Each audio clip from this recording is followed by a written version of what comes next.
el nacimiento de Cristo,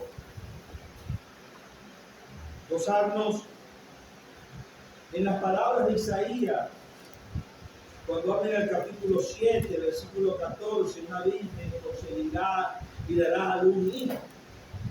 Pero no solamente esto, sino que, claro, al palpar esas palabras y ver cumplimiento en los libros de Mateo, de los evangelios, podíamos llenarnos de gozo, el gran gozo de ver cómo surgió aquel panorama bondadoso para la humanidad del nacimiento de Jesús y cómo fue Juan el Bautista y todo esto. Pero no solamente esto, sino que también cuando podemos leer los sufrimientos de Cristo en los capítulos, en diferentes capítulos de la Biblia, el más resaltante, el capítulo 53 de Isaías, podíamos palpar también en los evangelios el sufrimiento de Cristo. Pero podíamos ver el panorama bíblico no solamente de esta manera, sino que podíamos comenzar desde Adán y ver toda la trayectoria de lo que sucedió, de cómo Dios escogió a Israel. Sal de tu tierra y de tu parentela a la tierra que yo te mostraré. Claro, hoy en día entendemos y vemos muchas cosas, pero ellos, cuando Dios comenzó a manifestarse, entendían que ellos eran los escogidos. Y cuando veían las maravillas, entendían aún más de que Dios estaba con ellos.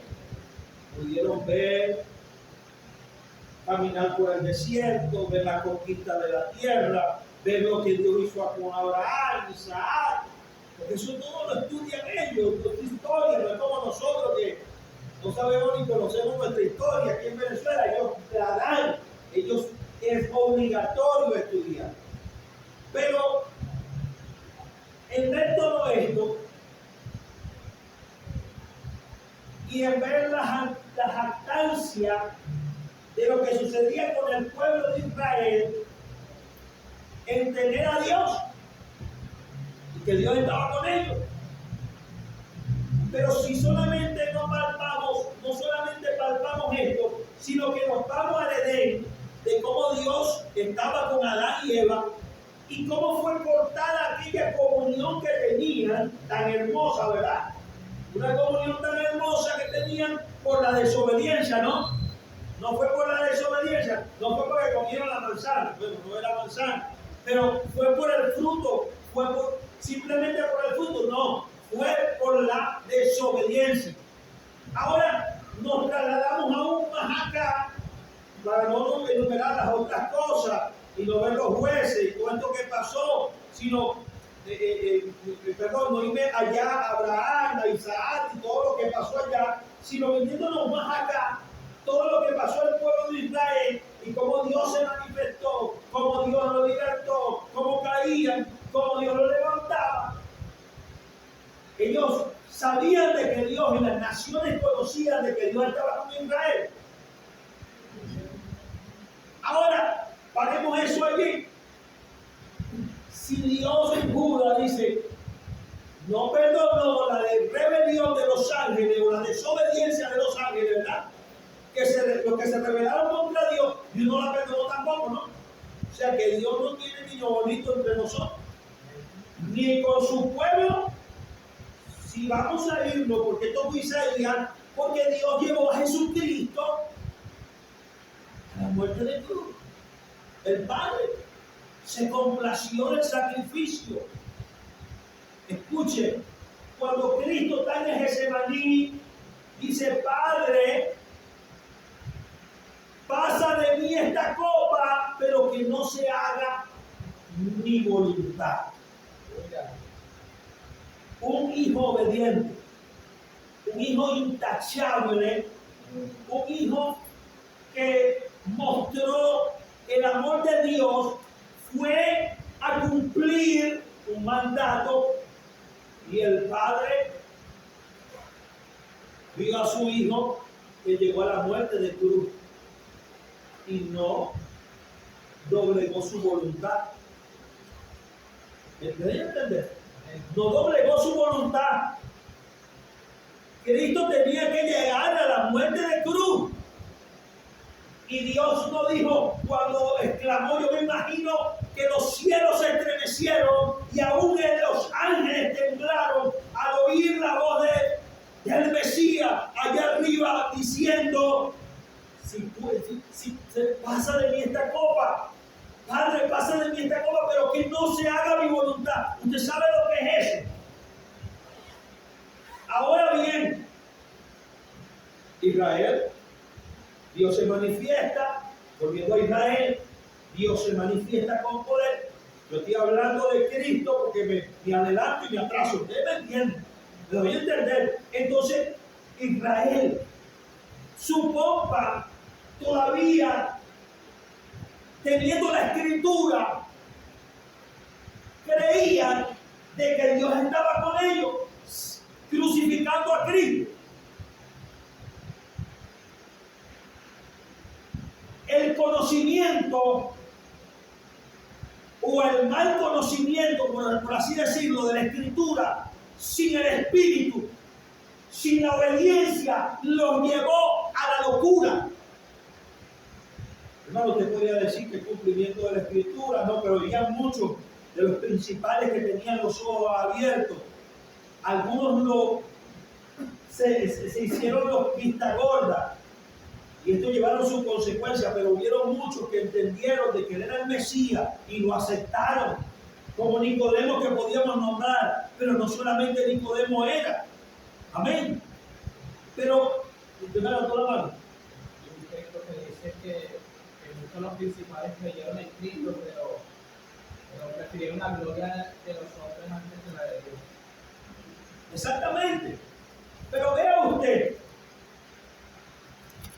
que Dios no tiene niño o niña. O sea, Dios no es consentidor. Nosotros consentimos a nuestros hijos. A veces actúan con nosotros con malcriadez y nosotros le damos lo que tenemos que darle ciertamente por obligación. Pero Dios no es alcahueta. Ahora vamos viendo Israel, como Dios castigó a Israel, hermano.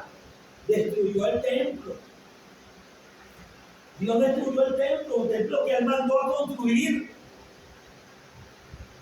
¿Me voy a entender? Él mandó a construir el templo, pero él mismo lo mandó a destruir. Ahora bien, podríamos alargarnos a hablar de Israel y hablar de su soberbia en el mismo Romano.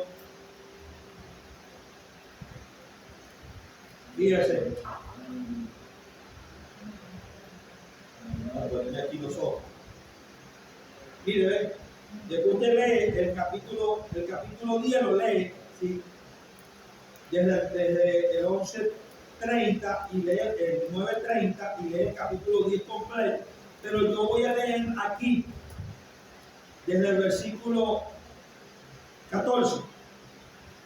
Dice, ¿y cómo pues invocarán en el cual no han creído? ¿Y cómo creerán en aquel en quien no han oído? ¿Y cómo oirán sin haber quien les predique? ¿Y cómo predicarán si no fueren enviados? Como está escrito, cuán hermosos son los pies de los que anuncian la paz, de los que anuncian buenas nuevas. Mas no todos obedecieron al evangelio. Ahora vean lo que dice Isaías. Pues Isaías dice, Señor, ¿quién ha creído a nuestro anuncio? Así que la fe es por el oír, y el oír por la palabra de Dios. Pero digo, no han oído. Antes bien, por la tierra ha salido la voz de ellos, hasta los confines de la tierra sus palabras. Escuche bien. También dijo, no ha conocido esto Israel. Primeramente, Moisés dice, yo os provocaré a celo. Dice, yo os provocaré a celo con un pueblo que no es pueblo. Ahí nos gloriamos nosotros y decimos, esos somos nosotros, que Dios nos provocaría a celo. Ah, bueno. Con un pueblo que no es pueblo. Con un pueblo insensato os provocaría ira. E Isaías dice resueltamente, fui hallado de los que no me buscaban, me manifestaré a los que no preguntaban por mí. Pero acerca de Israel dice, todo el día extendí mi mano a un pueblo rebelde y contradictorio.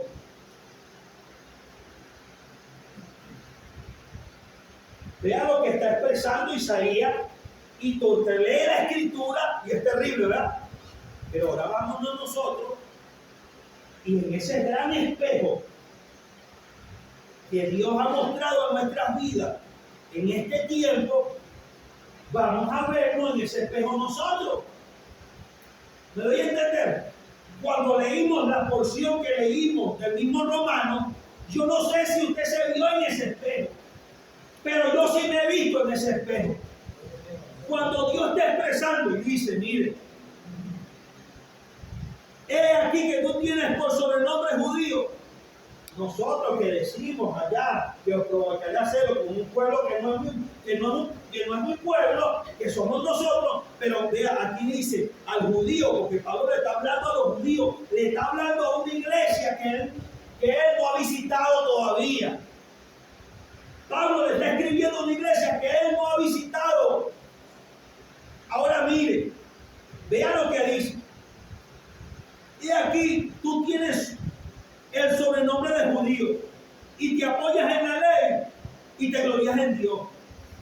En esa letra podíamos quitar la palabra judío y podíamos decir, tú que te glorías, o tú que eres evangélico, o que tienes por sobrenombre evangélico, o que tienes por sobrenombre pastor, o que tienes por sobrenombre diácono, y que te glorías en la sangre de Cristo. ¿Me voy a entender? Ahora fíjese usted. Y conoces su voluntad. Y decimos que conocemos la voluntad de Dios. E instruido por la ley, apruebas lo mejor. Ay, nosotros somos tremendos en esto, hermano. Y si esta iglesia aún más. Pues nosotros teniendo un conocimiento amplio de la Escritura, pues somos capaces de debatir cualquier doctrina. Porque tenemos un vasto, muchos aquí conocen más que yo no conozco mucho, pero sabiendo aquí muchos debaten con la Escritura, hermano, bueno, son espadachines, mejores espadachines de cualquier otro.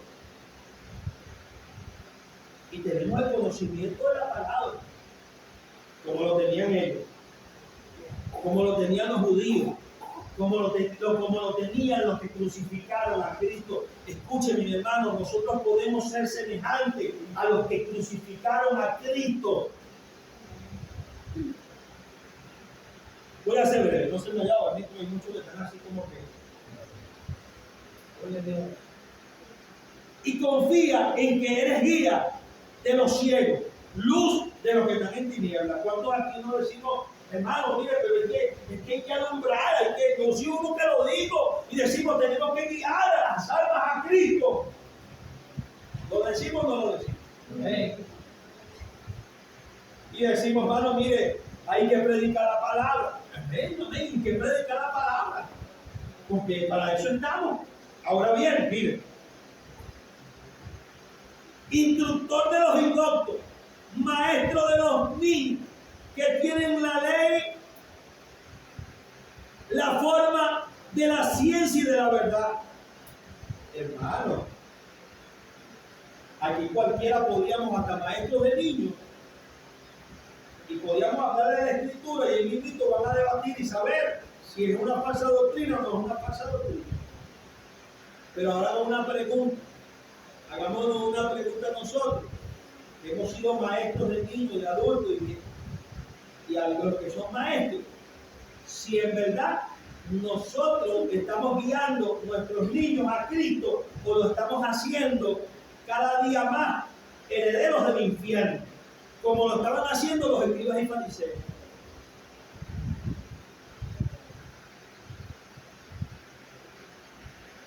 Si sacáramos una cuenta aquí de los niños y jóvenes que han pasado por esta iglesia, yo creo que nos asombraríamos de la cantidad de muchachos que han pasado por aquí. Y que pocos han quedado y que han formado su familia y que están aquí ahorita en la iglesia. Algunos de ellos. ¿Qué está pasando entonces? Si nosotros decimos que tenemos la verdad, si nosotros decimos que tenemos la fuente de agua viva, como estábamos hablando en estos días, ¿me están entendiendo? ¿Me voy a entender? Entonces, ¿qué está pasando con nosotros? Si lo que sucedió, la historia, el gran espejo que estábamos hablando, no estamos viendo en ese espejo o estamos viendo por otro espejo o estamos viendo turbiamente y no entendemos que estamos siendo semejantes al pueblo de Israel, que estamos parándonos a predicar y mire lo que dice a él: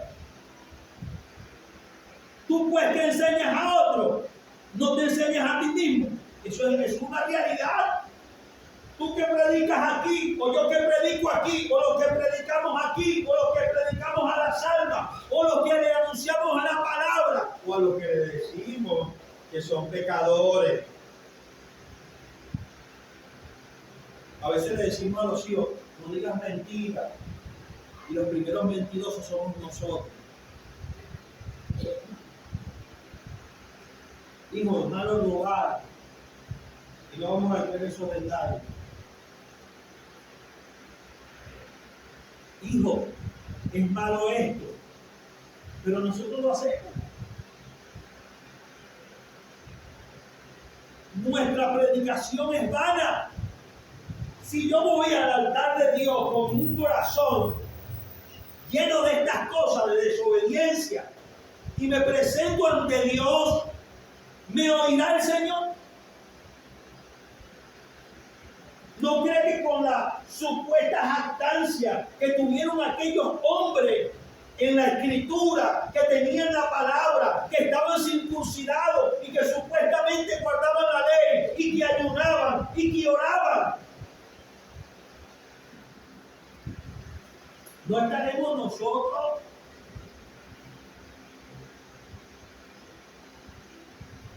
solamente? Ayer hablamos del ciego, ¿no? Yo, de Bartimeo, ¿verdad? Bartimeo era ciego. Si un ciego no reconoce que está ciego, si yo no reconozco que estoy ciego, ¿cómo Dios me va a abrir la vista? Si no reconozco que estoy en pecado, si no reconozco que estoy mal, que estoy muriendo espiritualmente, antes de orar, hermano, o en oración, mejor dicho, el creyente tiene que humillarse ante el Señor. Porque si no reconozco mi condición, no voy a ver, hermano. Mis ojos no van a ser abiertos. Me estoy basando en un aprendizaje de la palabra. ¿Me está entendiendo? Puede ser que yo diga que siento el escalofrío, que siento la presencia de Dios. Pero cuando el creyente entra en la presencia de Dios, hermano, gloria al nombre de Cristo, cae, es fulminado, se estremece, llora. Hermano, aquella presencia de Dios siente que te desgarra, te destruye. Tu fortaleza, lo que tú crees que eres, aquel hombre que se guardó para Dios, que se cree que es santo, gloria al nombre de Jesús, aquello es quitado por completo.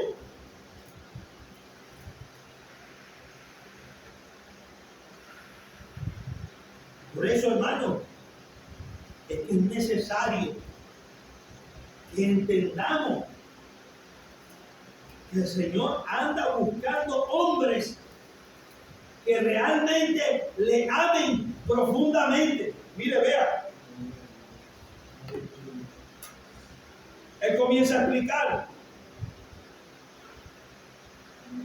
Tú que enseñas a otro, no te enseñas a ti mismo. Estamos ahí. Tú que predicas que no adultar y hurta. Tú que dices que no hay de adulterar y adulteras. Bueno, dirá alguno aquí así, no, pero no adultero.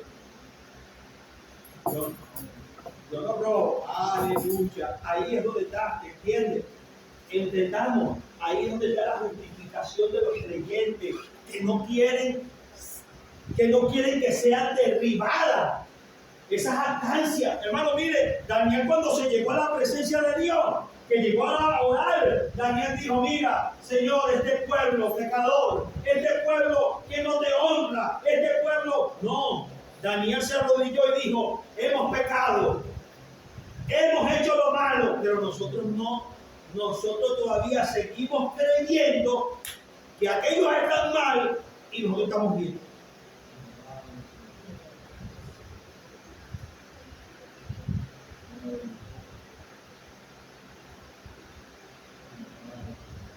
Seguimos pensando todavía que tenemos un currículo donde yo nunca me he apartado.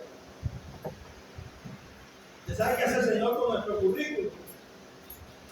Lo agarra y lo tira a la basura con lo que creemos que nosotros somos.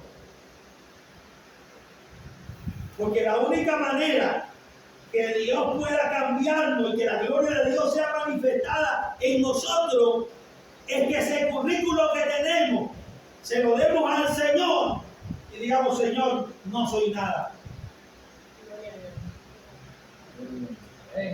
Cuando Job entendió, estaba allí justificándose ante el Señor, es que yo soy bueno.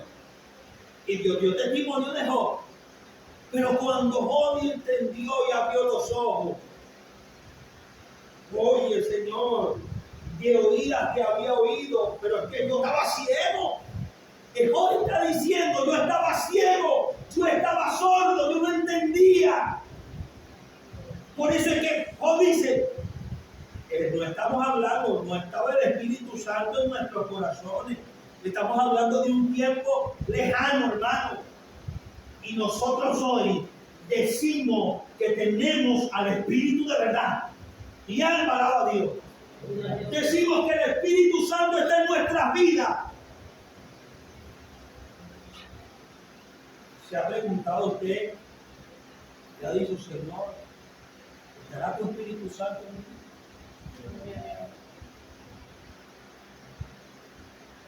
Hermano, hablamos de Adán, que hablaba con Dios y desobedeció, y Dios lo echó del huerto y las consecuencias fueron terribles. No creamos nosotros que porque nosotros estamos en el Evangelio y somos criados en el Evangelio del mundo, o porque creamos que estamos ciertamente en cierta forma guardando la palabra, creamos que Dios está aceptando lo que estamos haciendo. ¿Por qué? Pablo, que muchos le damos la gloria a Pablo y no a Cristo. Que Dios bendiga a mi hermano Pablo. Y mire, y Pablo estaba loco, completamente loco, aunque después se volvió más loco. Pero tenía una locura en que estaba matando al pueblo de Dios. Pero ¿qué lo hizo volver de esa locura? Se le atravesó Jesús. Se le atravesó Jesús. Vio a Jesús. Cuando él entendió que Jesucristo y entendió el propósito de Dios, hasta aquellos que decían tener la palabra y el evangelio, tildaron de loco al mismo Pablo.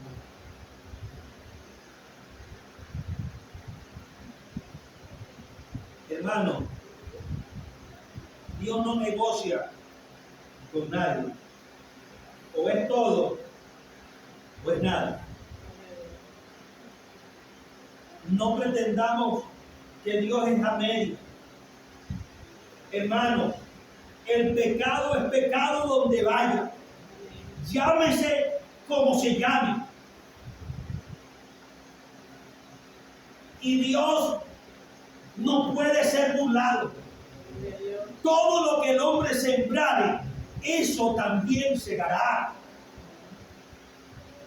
Hermano, nosotros tenemos que darnos cuenta de lo que ha sucedido en nuestro tiempo y todo lo que ha pasado, y con amargura de alma, rogándole al Padre por Jesucristo, que su Espíritu Santo ponga amargura en nuestra vida por nuestra conducta anterior. No puede ser que yo me venga y simplemente gloria a Dios y aleluya. No, hermano, la situación que estamos viviendo o que estamos saliendo, algunos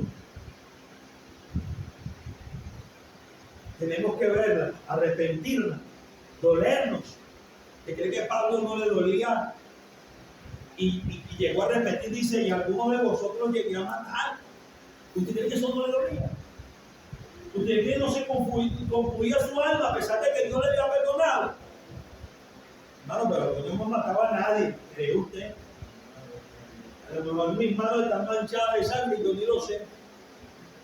Por eso es que debemos acercarnos al Señor y rogar a Dios que destruya todo lo que tiene que destruir dentro de nosotros. Nuestra religión.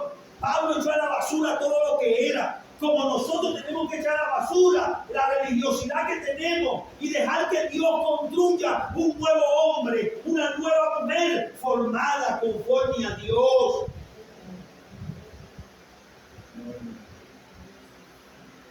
Mis amados, les dije que iba a terminar.